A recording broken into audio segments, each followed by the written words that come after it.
it doesn't. It's not It bad. kind of works, actually. Hey, Commencing uplink. Got Daisy all excited. yeah, she she heard the crinkling. I think she thought it was a snack. I don't know how. But maybe we are a snack. I don't know how stable the uplink is. I don't know either. All I'm picking up is like a lot of thoughts about big titty goth girls. Yeah, I think something's Intrusive thoughts. Wow, Lori. off. Shout out to Lori. Lori Chapman just killed this design. That was actually way more comfortable wearing than I thought it would be. I just don't think it's gonna balance. I don't know. It's something that we have to wear at Comic-Cons. Look at this. Oh, I just ripped it. Oh, that's okay. It's aluminum foil. It's easily fixable. Oh. We need a third person. This would be more stable with a third person to stabilize it. Lori, we need you to come on. Be Yeah. the third person. All right, let's keep this in the archive. I'll put it here for now. I just kept hearing Luigi Mangione is a hero. Over and over. Pretty good. It's TinFoil Friday. Had to give a shout out to that beautiful creation. Got that last Wednesday. Haven't worn it yet. I prepped this one. This is Conspiracy Day. As I stated yesterday, if you heard it, I don't know why this wasn't working, despite both lights being on in the video, so I hope you can freaking hear me. As I stated yesterday, there's this theory I started getting into, found it on a forum, looked up some stuff, read a blog, listened to a couple podcasts, talked to ChatGPT, talked to Wikipedia, did some YouTube research, all the best scientific research Yeah. into the theory that some of these drones or orbs, UFOs if you may, might be living creatures, and I don't mean aliens flying them, I mean things that live in the sky. I'm going to start you off, Nick, with the concept of aeroplankton, Okay. or aerial plankton. This makes sense. This is a Wikipedia article. It's tiny life forms that float and drift in the air, carried by wind. Most of the aeroplankton are tiny or microscopic. Scientists do collect them with sweep nets from aircraft, kites, and balloons. And the dispersion of these particles is called aerobiology. Most of them are bacteria, microorganisms, fungi, hundreds of species of algae, mosses, liverworts, spores, pollen, seeds, spray. I didn't realize this till I was researching this last night, that in 2014, Russia cleaned some aeroplankton off of the International Space Station. Okay. Is this like, did they mention water bears or tardigrades? That would count. Okay. That would count in this. It should theoretically not be up there. We actually disputed it, but they swear by it. But this is just to, there's also arthropods, little mini insects, or we've caught spiders up there, little spider-like creatures with balloon structures, nematodes or roundworms. There's lots of unicell biology. Basically, what I'm saying is there's shit up there. There's an ecosystem. This would be food for larger creatures. This could possibly be food for larger creatures, or as I'll get to later in this episode, could be more complicated than that. I'm saying it's possible there's an ecosystem up in the upper atmosphere, that there's lighter than air things, and there might be bigger things eating those things. Or like I said, there's another theory I have that was touched on in one podcast that I went deep into. But first I want to tell you some stories. I'm just going to give you a handful of stories here about air jellyfish. Okay. Let's start in 1891. These are by year. Sonora Desert, Arizona. Ranchers report seeing a massive translucent jellyfish-like creature floating silently above the desert. The entity was described as pulsating with a faint blue glow before disappearing into the clouds.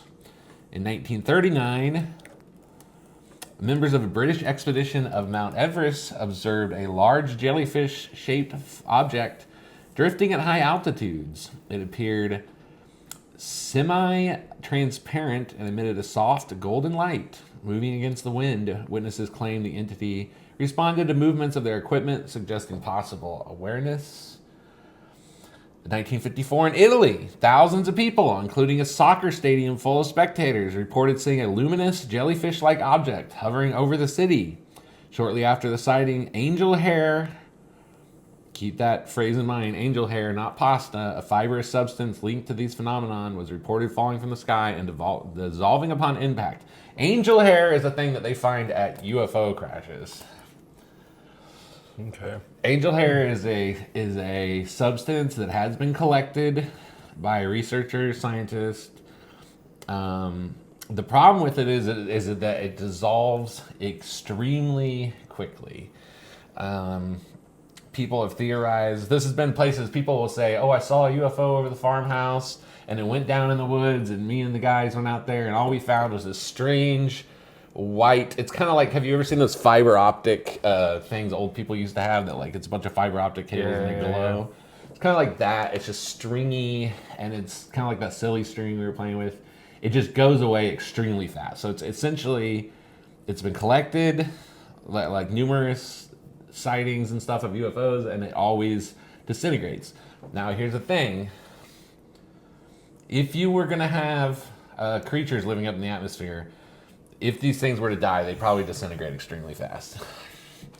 Apparently jellyfish, when they are deprived of water... Yeah, they're like nothing. They're nothing.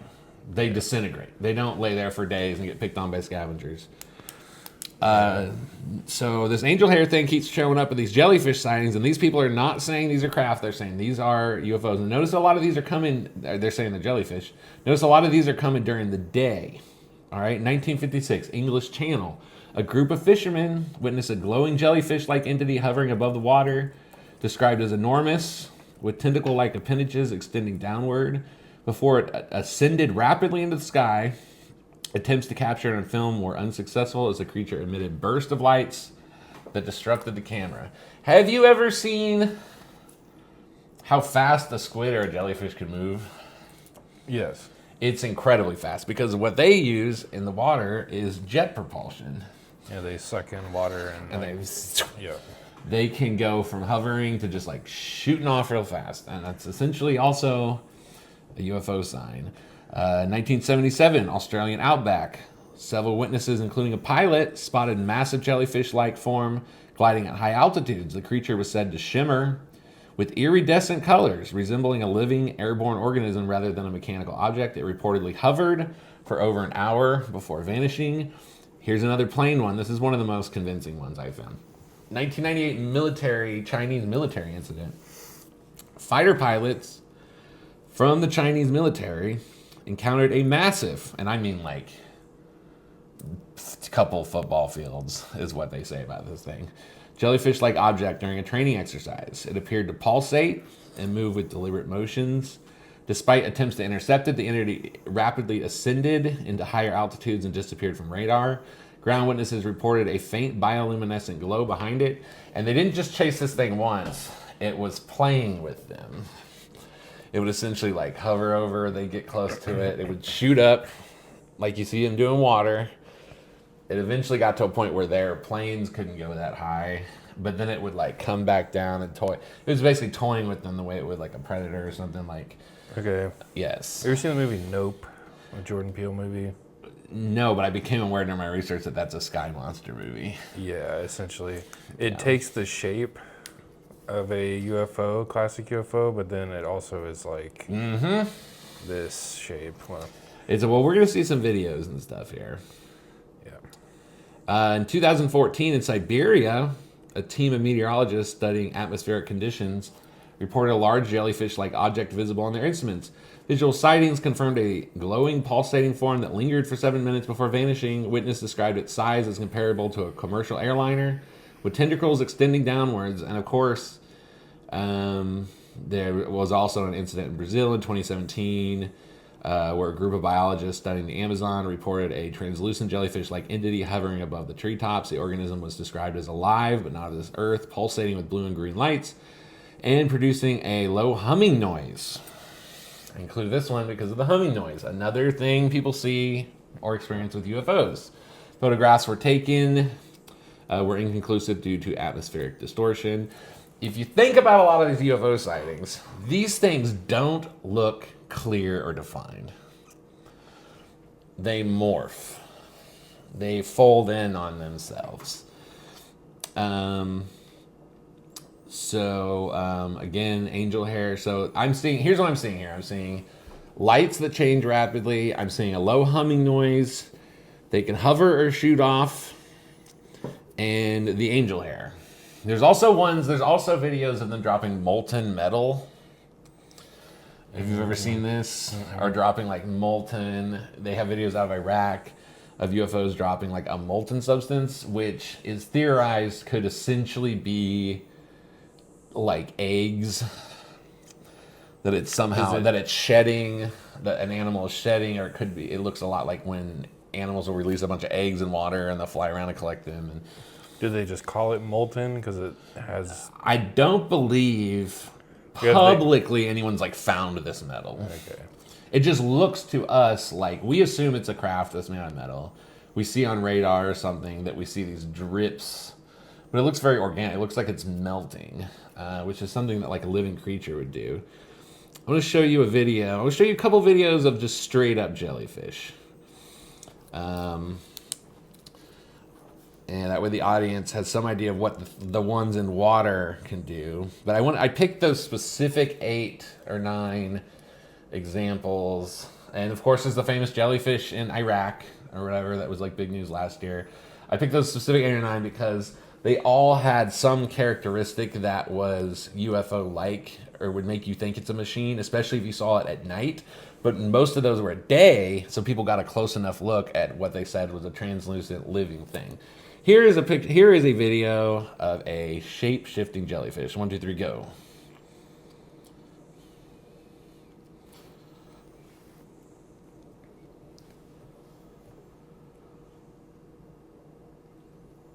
So imagine you see that in the sky at night. This circular.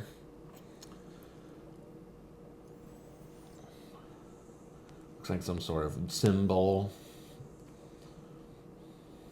And watch what this motherfucker does. It's flat.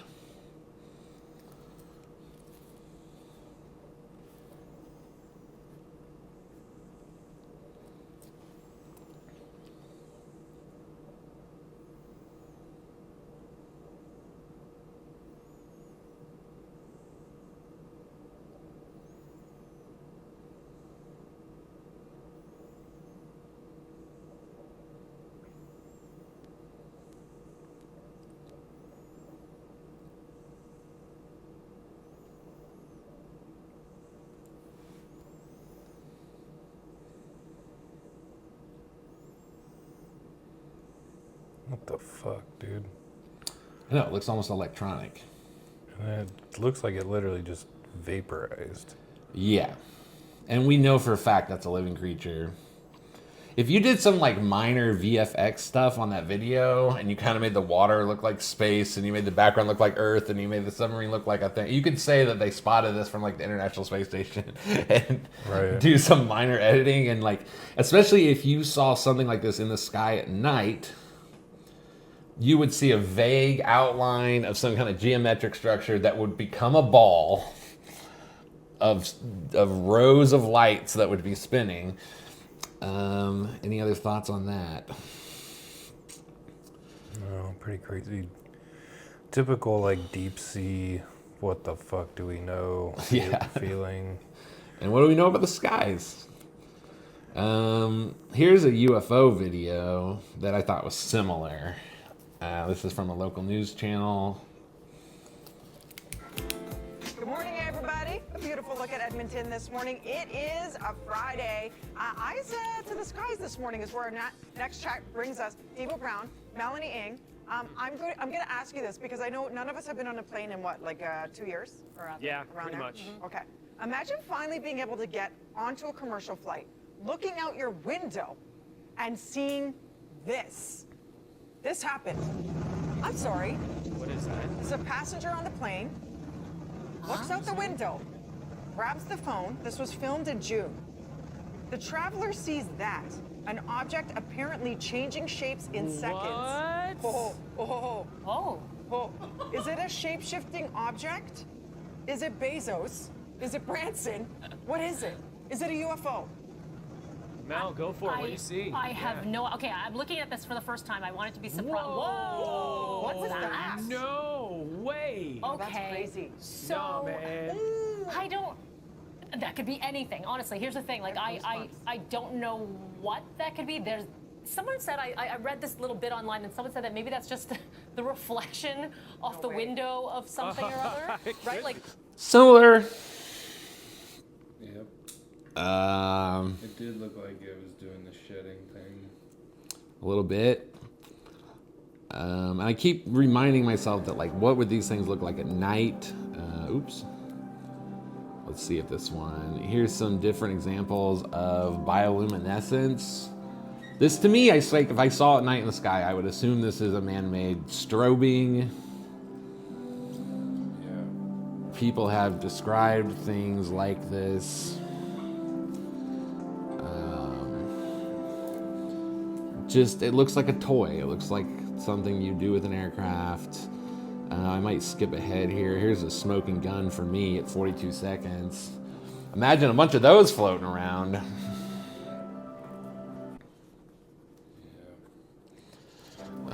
These things, I might even still frame on these. These look like freaking UFOs if you still frame. Yeah. Let's see if there's any other very... those are probably the best ones out of that one. So it's like if you take... I was thinking, like, why be bioluminescent? Why emit your own light? And it would be to, like, Attract or deflect. It's social. I would think at, like, the bottom of the sea level. It's like... At some of those levels, the only light that exists is bioluminescence. That's what I'm saying. Yeah. So it would attract certain... I don't know. I don't know. Here's some other arguments. Oh, so by the way, a lot of this information comes from, like I said, this blogs. I used Carl Schucker, who wrote a book on this. There's a book that I'm pretty much going to purchase on Amazon called They Live in the Sky. It came out in 1958. The Cosmic Pulse of Light, published in 1976. And Sky Creatures, Living UFOs in 1978. Actually, Sky Creatures is the one that's on Amazon. It's on Kindle. From the Carl Schucker blog, he said that these objects in the sky could remain hidden on most occasions from humans by virtue of the ability to reflect infrared red light, thus rendering them invisible to our eyes, except if they change color, thereby temporarily reflecting light within the electromagnetic spectrum electromagnetic spectrum's visual section. This is all based on research on sea creatures. All you have to believe is that it's possible for something to essentially hang in the sky that long, look, all you need is instead of being filled with water, you'd have to be filled with something lighter than air, like helium or hydrogen. In my opinion, it's completely possible. Jellyfish are not the only one. There's also sky blobs. They're like mist. They're like cloud-type creatures that have been reported through the years. There's the famous rod phenomenon. And essentially, when you look at the type of creatures that these things are emulating in the ocean, all of these things are things that would basically be, there's a word for it, a type of feeder who feeds off plankton things. Okay. It's a filter. Yeah, okay. They're all filter animals. So, like, All you need up there is the ecosystem we already described that's been acknowledged by the government for these things to survive. They could also survive offsets or in higher atmosphere. They could be partially get stuff from the sun.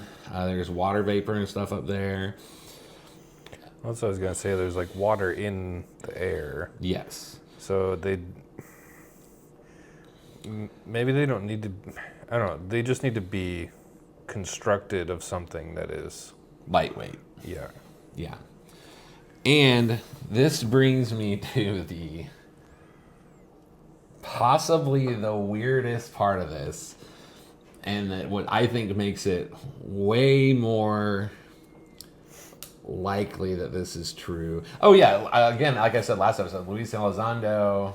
There's been people who have said some tantalizing stuff. There's been some whistleblowers who have said that some of these craft or UAVs might be living. Also, the term non-human intelligence, like define intelligence. Right. Are they creating art? No.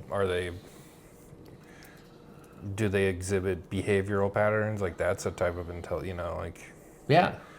So They also changed they changed UFO, unidentified flying object, to UAV, unidentified aerial, UAP, unidentified aerial phenomenon. People have described it as living. He also tantalizingly said that in some of these crashes, they've received non-human biologics, yes, which everybody at the time was straight up like aliens. little green men, little grays. But he never said alien bodies. We all just thought he was playing cute. But if you find one of these things, that's non-human biologics. Now, this is a concept I'd never heard of. It also before. could just Oh, be sorry, like go a pig that they shot into space to test something. ahead. Right. Technically, non-human biologics.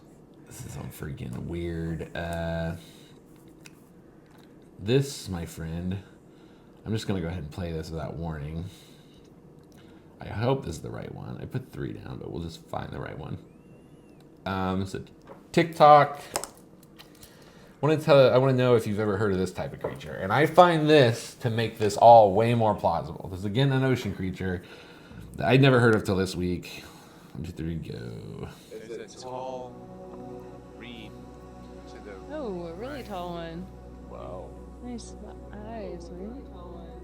That is siphonophore? Is it moving or what's going on? Yeah. It's a siphonophore. It's not rooted to the ground. Wow, that is huge. Beautiful. So siphonophores are awesome because they are, you think of it like a community of individual creatures called zooids, and every zooid in this community has a job. You know, there are some specialists that are locomotion specialists, some digestion specialists, and it effectively makes this giant thing we're looking at that looks like one big creature, but is actually a colony of a bunch of individual creatures that are working together. That's gorgeous. Oh, that's awesome. Wow. Good colors. Yeah. Try and keep them lined up. Gorgeous. That was from Nautilus Live. I have another one I'm going to play here. There's some weird... if you didn't catch that, these things are called siphonophores. Yeah, a colony. I have seen those before. Okay, yeah. They're huge, and they're not always just long-ass tubes. They're colonies of tiny plankton-sized, and they're all kind of clones. They're all siblings. And they're all individual, tiny little creatures who alone could be up there or down there. And they work together to form... It'd be like if you, instead of you being one body, was a million tiny little yous who are all like, one person's like cranking the heart and another person's like in the eyes on a periscope. You know, you ever seen a movie where it's like your brain is full of a bunch of you in like a StarCraft? Yeah. It's literally like that.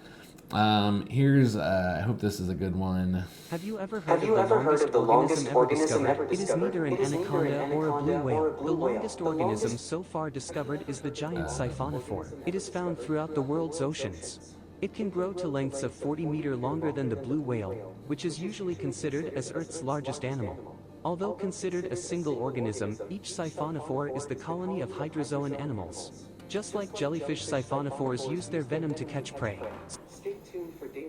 That was not the one, but I'll play it anyway. Finally, it's from New Science. This is siphonophores acting as one organism using jet propulsion.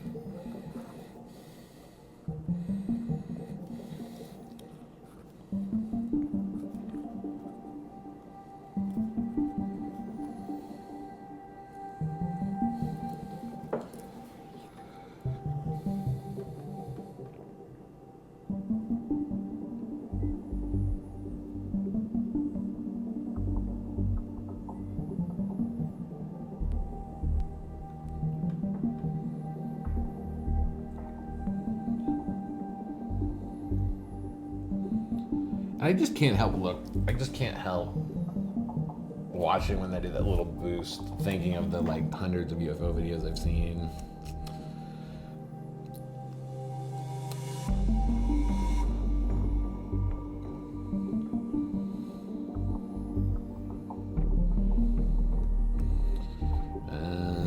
Yeah, but anyway. So I just think, never knew those things existed. And I think if aeroplankton exists, aerosiphonophores. Also, those long ass tubes. I was thinking last night, you know, if you had a long ass floating ring or like circular ring, the way that one in the ocean that was bigger than a blue whale, if you had one of those and different ones were lighting up at the same time or they had certain sequences, you could create the illusion of something, of one object from a distance going. And again, people have seen these. This is a real thing. I in no way believe that this is 100% the answer. It's not mutually, because it's like not, just because this doesn't mean that Northrop Grumman didn't make the TR-3B Right. or whatever. Yeah, Lockheed Martin, whatever it is. This one says it uses a sail for movement, which... Ooh, that's another thing they can do. There are ones of these that look identical to jellyfish too. Yeah. They essentially can mimic the body plan of jellyfish. A sail that would help you fucking fly around, obviously. I forget what it's called. It's a type of... Oh my god, I can't remember what it's called.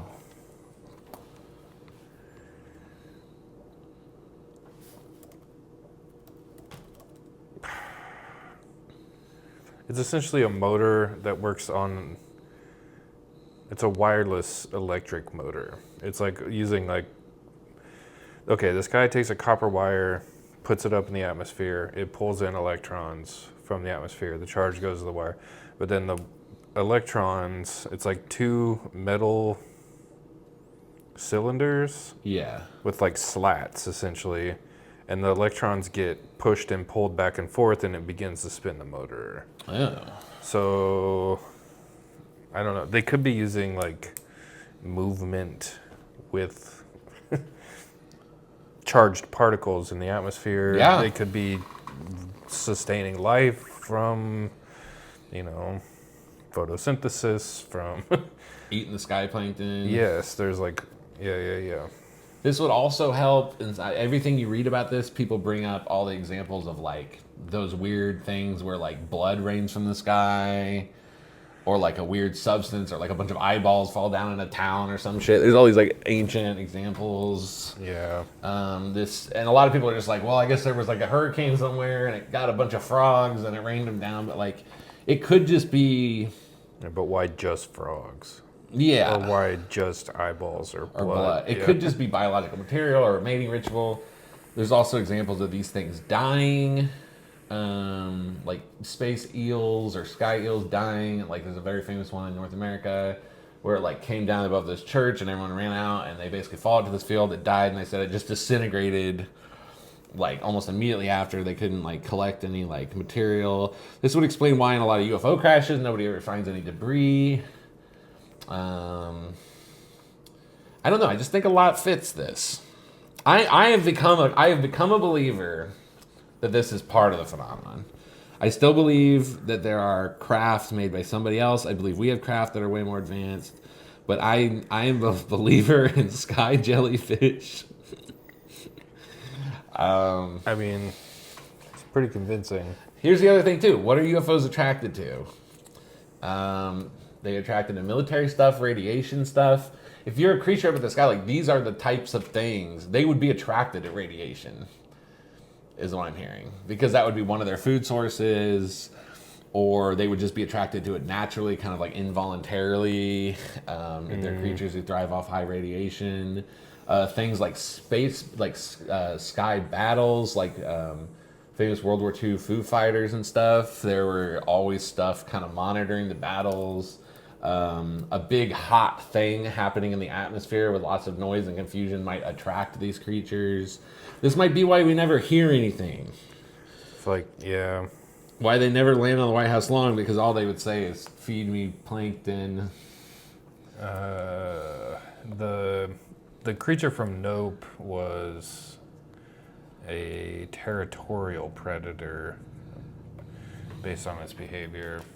Like, go ahead. well, just like if you looked at it, you make yourself a threat to it. But if you ignore it, you're not a threat to it.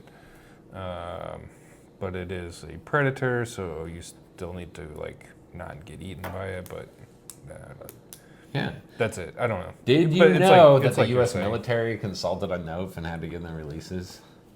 Consulted. Wait, say that. Consulted a what?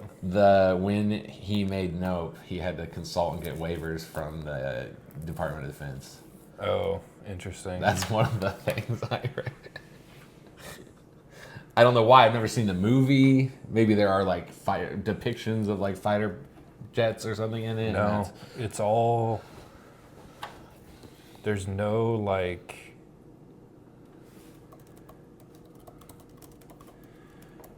There's really, it's just like a guy and his sister, and they're on this farm, and this cloud. Their dad was like an old stuntman, and then he dies, and they go back to the farm, and then they start seeing this UFO that just sits in. Well, it's a cloud. It appears like a cloud, and then, but the cloud doesn't move for like weeks. It's just always right over the top of this hill, and then. That's another thing. It's cloud monsters. I just went into a couple. Yeah. Yeah, it's like it appears like a cloud, but it just is stationary, and then there's like other clouds moving past it, which wouldn't happen if it were a cloud. And then it takes the shape of a UFO to move around. It kind of stalks them in that shape, so it has like different behaviors. Yes. And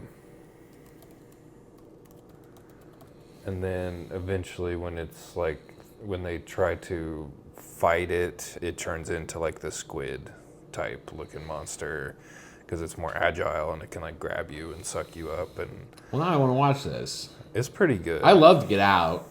I have Yeah. no excuse for not watching more movies. If you liked, yeah, his Twilight Zones were good too. His Twilight Zone, I saw a couple of them.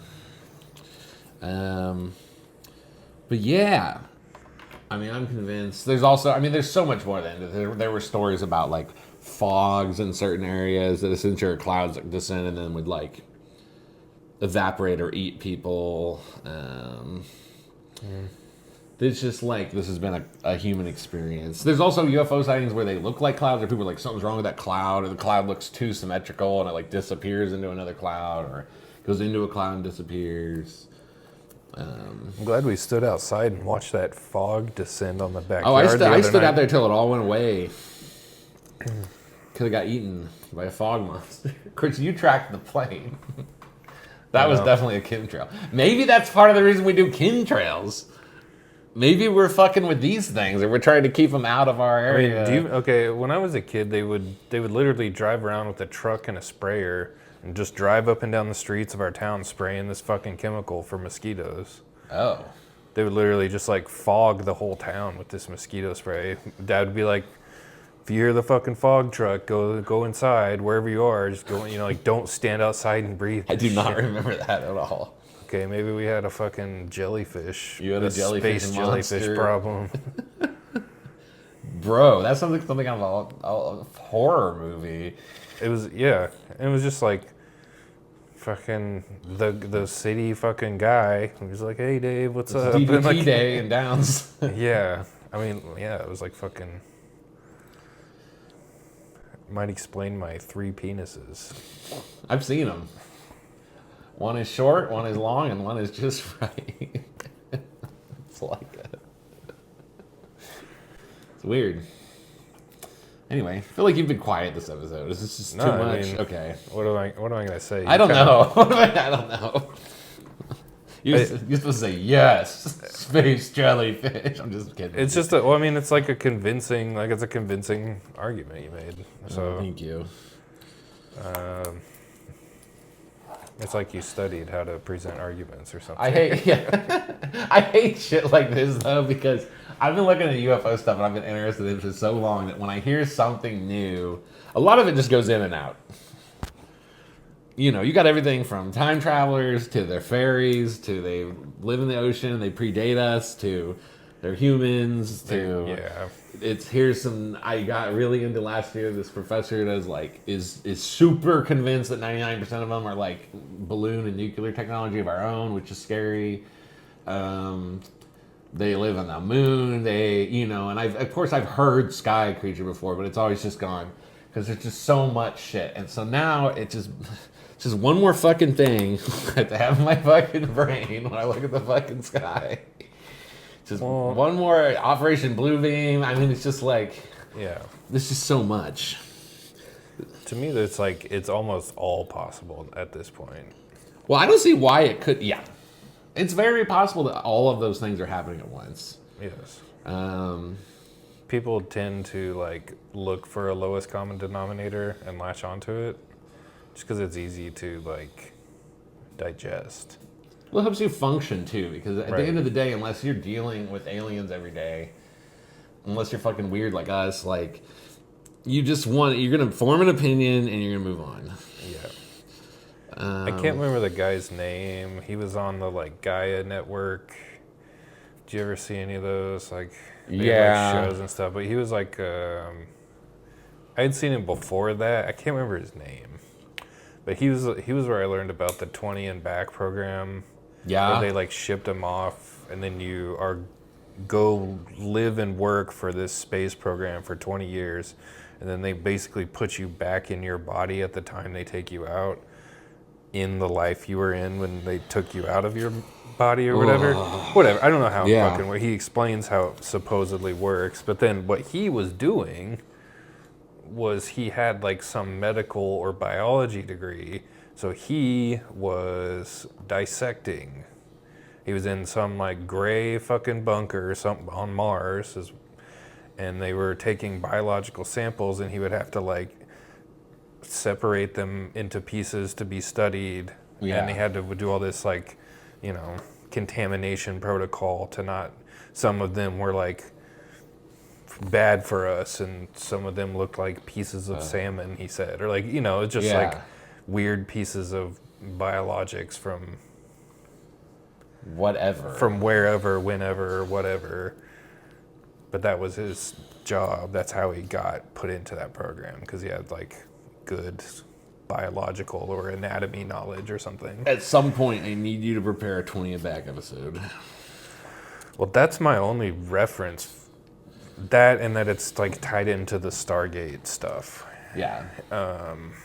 But I don't know a lot of details. I just have like hearsay type stuff. I've never seen anything official, except for, well, I did find this today, but it's not exactly related.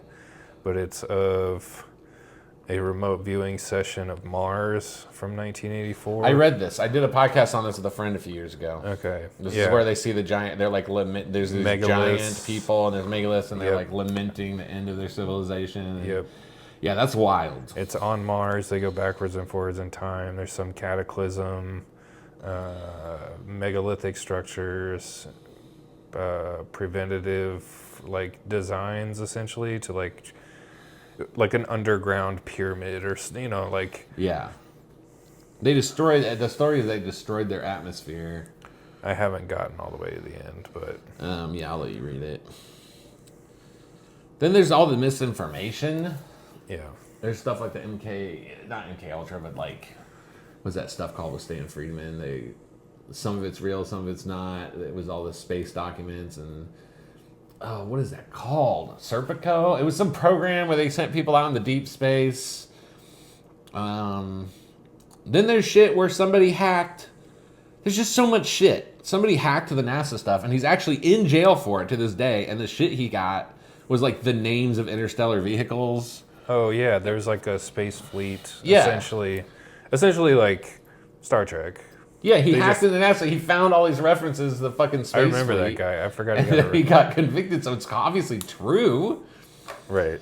It doesn't. I mean, it could be like plans, or I don't know. Maybe he hacked into someone's fucking fanfic on the 1980s. I don't know. It's just something like this pisses me off. Now I'm thinking about space jellyfish all the time, and then, you know. I wonder what's next for you. I don't know. I've cycled through every single. There's the thought that they're like alien. I'll just do an episode on every type eventually. There's the whole angel demonic theory thing, which I'm sold on for abductions. Yeah. Anyway, it's all happening at once. We live in a fucked up world. You stay safe out there. Don't get jellyfished. If you get stung by a space jellyfish, Pee on each you other. need space piss to get rid of it. I And need we it. have some, so leave a comment below. We'll send you a jug of space piss. If you order a sticker, comment below for a sticker. We'll send you a complimentary jar of piss. Space piss. Space piss. All right. Well, that's everything I had. Yep, don't forget to recalibrate your fuckulators on your... Hit the like button and the subscribe button. Don't hit the subscribe button if you're already subscribed. No one ever says that. There's probably just people out there and they're like, why are my followers never going up?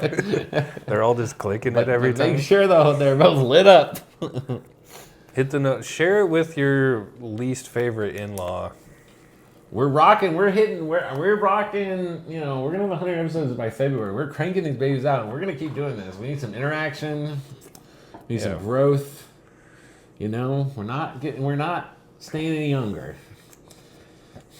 You want to see other projects? Yep. All right. We have a deal. We love you.